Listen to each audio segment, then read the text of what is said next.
What happens when one of Hollywood's most respected actors sits down with a daytime television host who thinks she knows everything about his career, his choices, and his beliefs? What happens when that host pushes too far, says the wrong thing, and finds herself face to face with a man who refuses to back down? Today we're breaking down the most explosive confrontation ever captured on live television. A moment so intense that producers had no choice but to physically remove the host from her own show. Make sure you subscribe and drop a comment below, because this story will leave you speechless. The morning of February 15th started like any other day at the View Studios in New York City. Joy Behar arrived early, coffee in hand, scrolling through her notes for the day's biggest interview. Denzel Washington was scheduled to appear on the show to promote his latest directorial project, a film that had already sparked conversations across the country for its unflinching portrayal of systemic issues in America. Joy had done her research, or so she thought, and she was ready to make this interview memorable. "Good morning, everyone, and welcome back to The View," Joy announced to the live studio audience. Her trademark smile plastered across her face. "We have a very special guest joining us today. He's a two-time Academy Award winner, a director, a producer, and someone who has never been afraid to speak his mind about the issues that matter most in our society. Please welcome the legendary Denzel Washington." The audience erupted in applause as Denzel walked onto the set, his presence commanding immediate respect.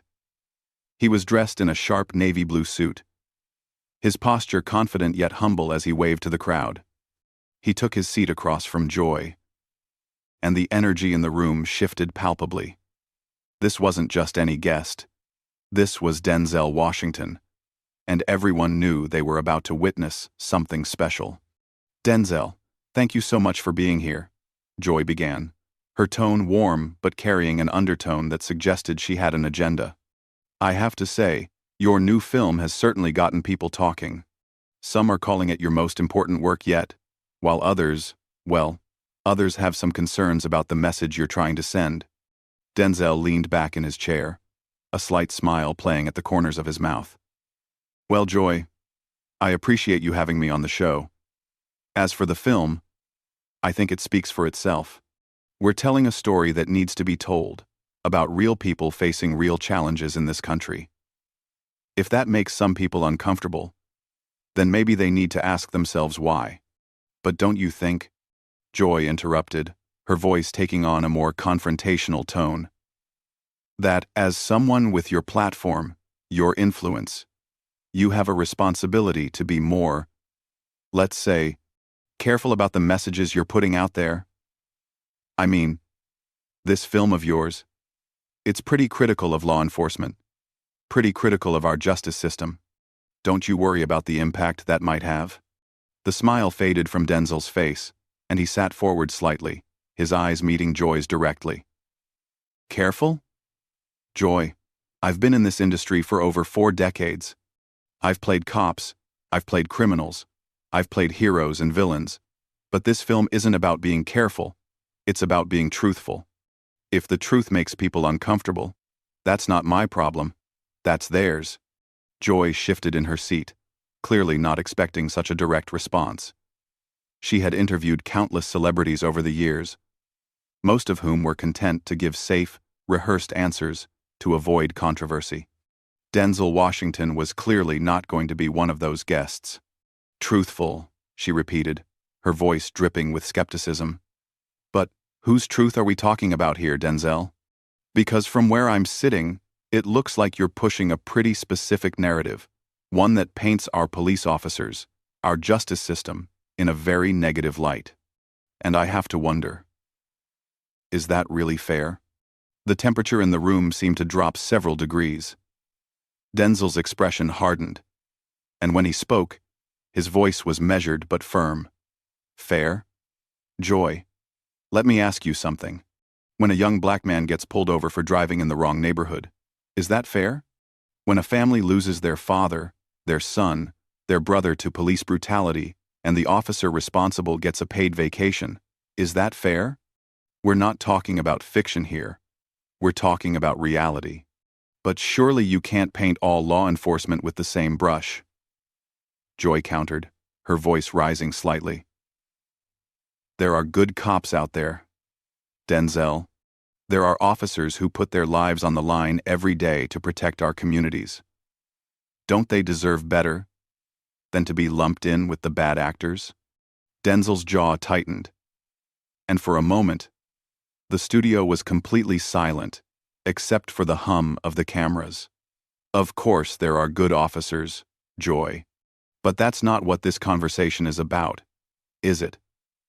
This is about you trying to put me in a box, trying to make me the angry black man who's anti-police.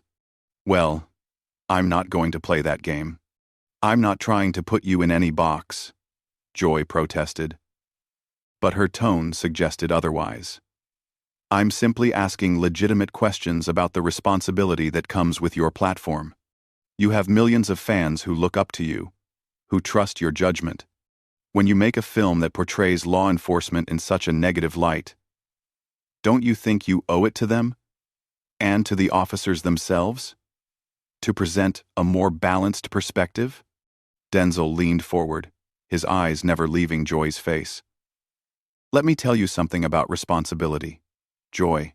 My responsibility is to tell stories that matter, to shine a light on issues that too many people want to keep in the dark. If you want balance, turn on the evening news. They'll give you plenty of stories about heroic cops. But that's not the story I'm telling, because it's not the story that needs to be told right now.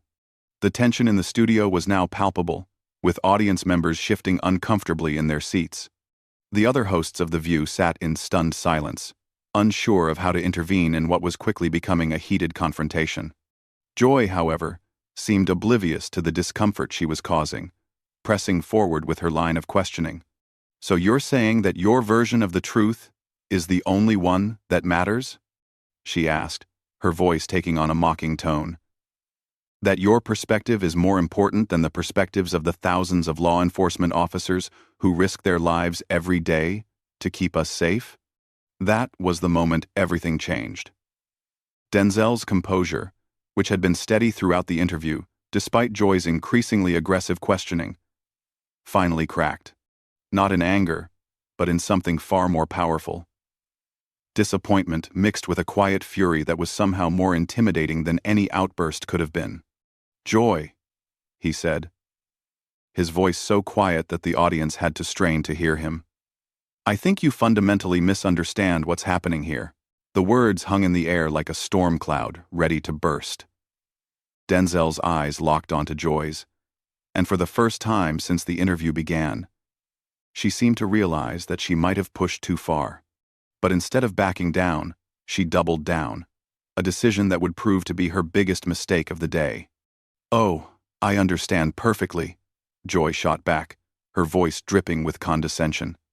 I understand that you've made a career out of playing the victim, out of pointing fingers instead of taking responsibility. And now you want to use your fame to push some sort of anti-establishment agenda. Well, I'm sorry, Denzel, but some of us live in the real world. The collective gasp from the studio audience was audible. Even the camera operators seemed to freeze, unsure if they should keep rolling. This had gone far beyond a heated interview and into territory that no one was prepared for. But Joy, emboldened by what she perceived as having the upper hand, continued her attack. You sit there in your ivory tower, she continued, gesturing dismissively, making millions of dollars while ordinary Americans, including police officers, struggle to make ends meet and keep our communities safe. And then you have the audacity to lecture us about truth and justice? Give me a break. Denzel stood up slowly, his 6-foot frame casting a shadow over the interview table. When he spoke, his voice was controlled, but there was an unmistakable steel beneath the surface. Joy, I want you to listen very carefully to what I'm about to say, because I'm only going to say it once. Oh, here we go. Joy interrupted with a nervous laugh, looking toward the audience as if seeking their support. The great Denzel Washington is about to lecture us poor, ignorant folks about how the world really works. Sit down, Denzel said quietly, his voice cutting through her sarcasm like a knife. For the first time, Joy seemed to realize the gravity of the situation. The smug smile faded from her face as she saw the look in Denzel's eyes. This wasn't anger. This was something much more dangerous. It was disappointment, mixed with a quiet authority that commanded respect. "You want to talk about the real world?" Denzel continued, his voice still quiet, but carrying to every corner of the studio. "Let me tell you about the real world, Joy. The real world is where I grew up, in Mount Vernon, New York, where my father worked 2 jobs to keep food on the table. The real world is where my mother cleaned houses for families that wouldn't even let her eat at their dinner table." "Denzel, I didn't mean," Joy started, but he held up a hand, silencing her. "No, you had your chance to talk. Now it's my turn." His voice was steady, measured, but there was an undercurrent of power that made everyone in the studio hold their breath. "The real world is where young men who look like me get followed around stores, get pulled over for driving nice cars, get assumed to be criminals before they even open their mouths. That's the real world I'm talking about in my film." Joy shifted uncomfortably in her seat, clearly regretting her choice of words. "I understand that. But surely you can see that there are 2 sides to every story." "2 sides?" Denzel's voice rose slightly, the first crack in his composed facade. "Joy. When a man is lying on the ground with a knee on his neck, gasping for breath, begging for his life, what's the other side of that story? When a 12-year-old boy is shot within seconds of police arriving on the scene, what's the other side? When a woman is killed in her own bed by officers who broke into the wrong apartment, what's the other side?" The studio had gone completely silent. Even the production crew had stopped moving, transfixed by the raw emotion in Denzel's voice. Joy, for her part, seemed to be shrinking into her chair, finally understanding that she had awakened something she couldn't control. I wasn't trying to minimize those tragedies," she stammered, her usual confidence completely evaporated. "But you have to admit that you're using your platform to promote a very one-sided view of law enforcement." Denzel laughed, but there was no humor in it. "One-sided? Joy, do you know what one-sided looks like? One-sided is when officers who commit crimes get desk duty while the families of their victims get death threats. One-sided is when peaceful protesters get tear gas while armed militants get escorted safely away.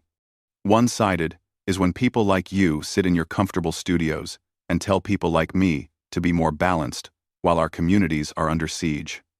That's not fair," Joy protested, her voice taking on a whining quality that only served to highlight how out of her depth she was. "I've always been supportive of civil rights, of equality. I'm one of the good guys here." "The good guys?" Denzel repeated, his voice now carrying a note of incredulity. "Joy, you've spent the last 15 minutes trying to convince me that the stories I'm telling, the experiences of my community, are somehow biased or unfair. You've dismissed the pain and suffering of countless families as being one-sided. And you think that makes you one of the good guys?" Joy looked around the studio desperately, seeking support from her co-hosts, from the audience, from anyone. But everyone was watching Denzel, hanging on his every word. She had lost control of her own show, and everyone in the building knew it. "I think maybe we should take a commercial break," she suggested weakly, reaching for her earpiece to communicate with the control room. "No," Denzel said firmly, his hand moving to cover the earpiece. "We're not taking a break. You started this conversation, Joy, and we're going to finish it. You wanted to talk about responsibility? Let's talk about your responsibility." The color drained from Joy's face as she realized there was no escape route. She had backed herself into a corner, and Denzel Washington was not the kind of man to let someone off the hook when they had crossed a line. "You have a platform too, Joy," Denzel continued, his voice gaining momentum. "Millions of people watch this show every day. They trust you to ask fair questions, to treat your guests with respect, to engage in meaningful dialogue. But instead, you use your platform to ambush people, to try to score cheap political points, to embarrass guests who don't fit into your narrow worldview. I was just doing my job, Joy protested, but her voice lacked conviction. I was asking the tough questions that viewers want answered. Your job? Denzel's voice rose again, and this time there was no mistaking the anger beneath the surface. Your job is to be a journalist, Joy, not a prosecutor.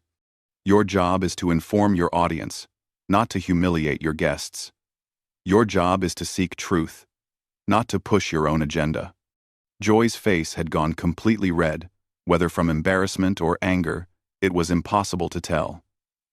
How dare you lecture me about journalism? She snapped, her defensive instincts finally kicking in.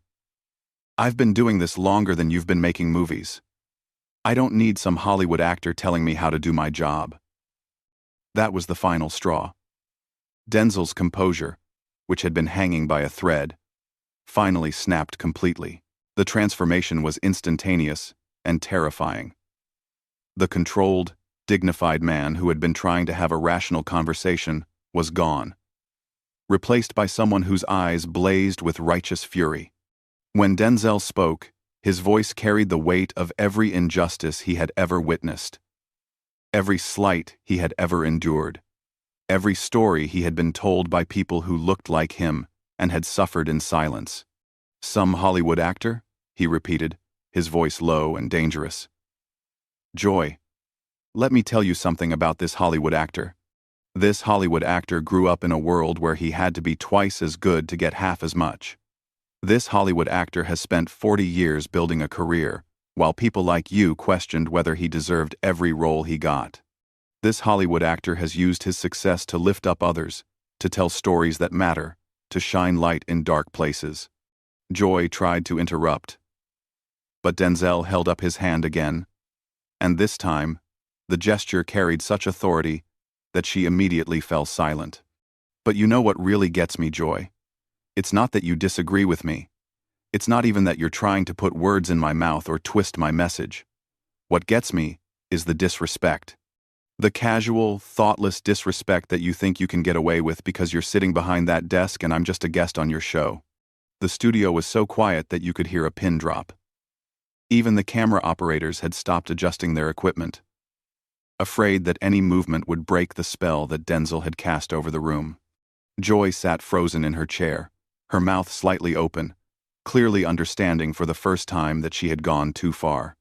You think because you've been on television for a few years that gives you the right to talk down to me? Denzel continued, his voice rising with each word. You think because you have a microphone and a camera that you can dismiss my experiences, my community, my truth, as being one-sided or biased. Denzel, please. I think there's been a misunderstanding, Joy stammered, her voice shaking. I never meant to disrespect you. I have nothing but admiration for your work, for your career. A misunderstanding? Denzel laughed. But it was a sound devoid of any warmth. Joy. The only misunderstanding here is your belief that you could sit across from me and question my integrity, my motivations, my right to tell the stories I want to tell, and somehow think that was acceptable behavior. Joy looked desperately toward the control booth, clearly hoping that someone would cut to commercial or end the interview. But the producers were as transfixed as everyone else, watching one of the most powerful moments in television history unfold before their eyes. You want to know about responsibility? Denzel asked, leaning forward until he was mere inches from Joy's face. Here's your responsibility. Aperch, Marketras. Your responsibility is to recognize that when you invite someone onto your show, you're entering into their space, their time, their story. Your responsibility is to come prepared, to ask intelligent questions, to engage in meaningful dialogue. Your responsibility is to treat your guests with the same respect you would want to be treated with.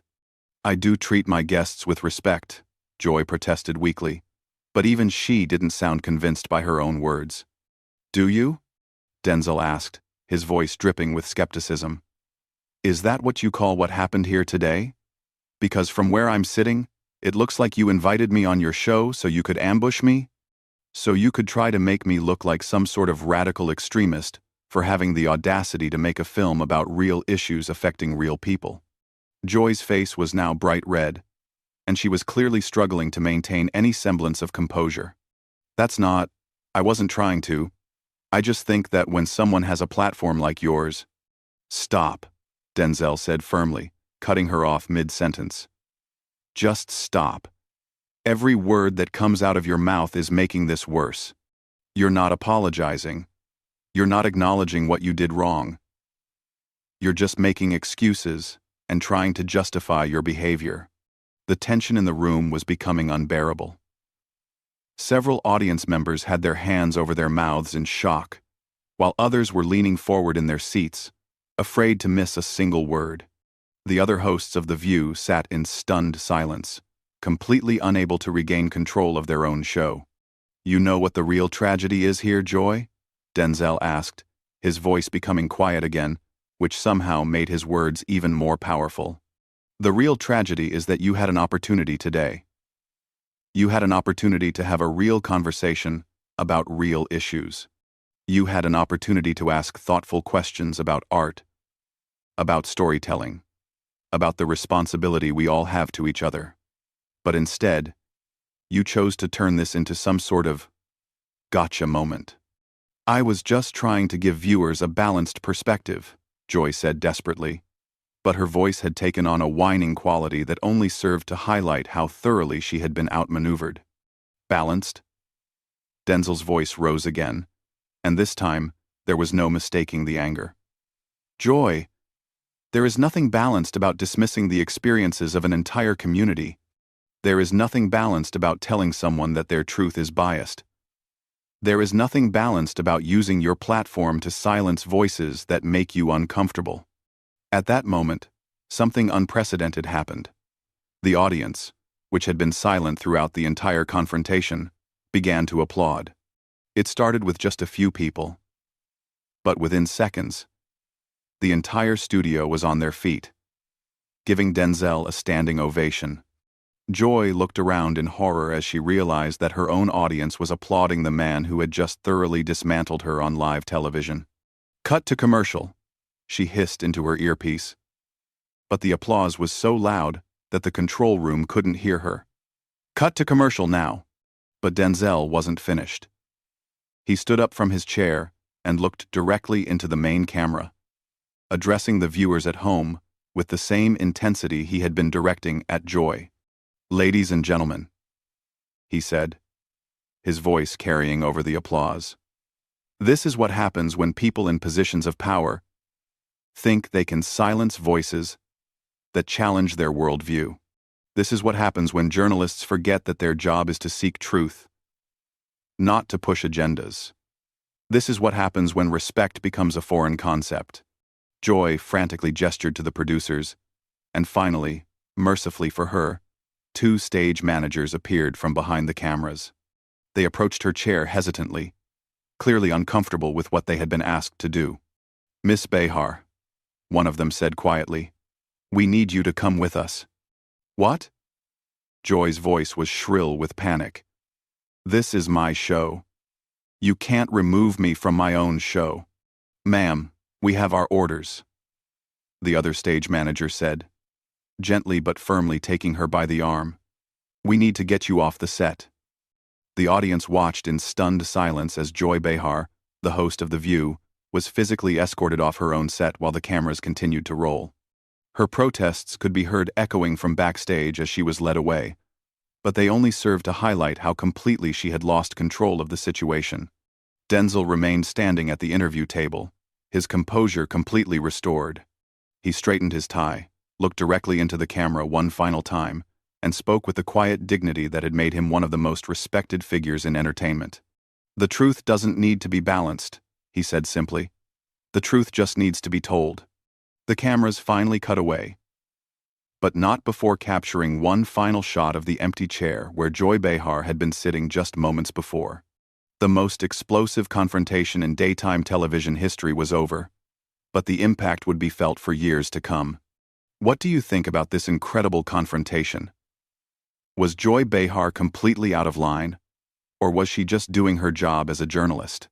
Drop your thoughts in the comments below, and make sure you subscribe for more breakdowns of the most dramatic moments in entertainment history.